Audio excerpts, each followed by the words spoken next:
வேதம் சொல்லப்பட்டது, கனி கொடுக்கா மரம் எல்லாம் வெட்டுண்டு அக்கினியிலே போடப்படும்.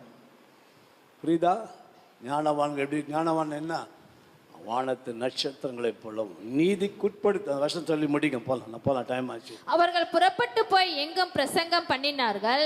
கர்த்தர் அவர்களுடனே கூடிய கிரியை நடப்பித்து அவர்களால் நடந்த அடையாளங்களினாலே.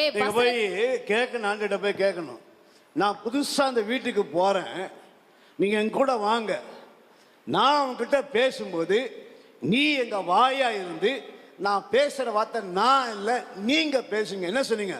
மார்க் கடைசி என்ன சொன்னீங்க? நீங்க புறப்பட்டு போன்னு சொன்னீங்க, என் கூட வரேன்னு சொன்னீங்க, நான் வந்திருக்கிறேன், இப்ப நீங்க பேசுங்க. அப்ப வருவானா வரமாட்டானா? போலையே, வைக்க வேண்டும். போலையே, நான் போலையே என்னன்னு கௌரவம். நம்ம என்ன கொச்சிக்குவாங்க. இன்னைக்கு நான் சொல்றேன், முதல்ல அதை விட்டுருங்க. உன் காணிக்க உன் ஜபல்லாம் தூக்கி பின்னாடி வச்சு சுவிசேஷத்தினாலே கர்த்தர் அந்த பாருங்க, அதை உறுதிப்படுத்தினார்கள் சொல்லப்பட்டது. அவர்களால் நடந்த அடையாளங்களினாலே. பாருங்க, போய் நின்ன உடனே ஆண்டவர் நமக்குள்ள ஒரு கிரியை செய்வானாம். 50 வருஷம் பட்டு நிற்பான். நீ போய் நின்று அவன் ஜாம் ஒன்னும் எழுப்பிட சொல்லணும், ஆண்டவர் கேட்கணும். மார்க் கடைசி சொல்லிக்கிற வார்த்தையின்படி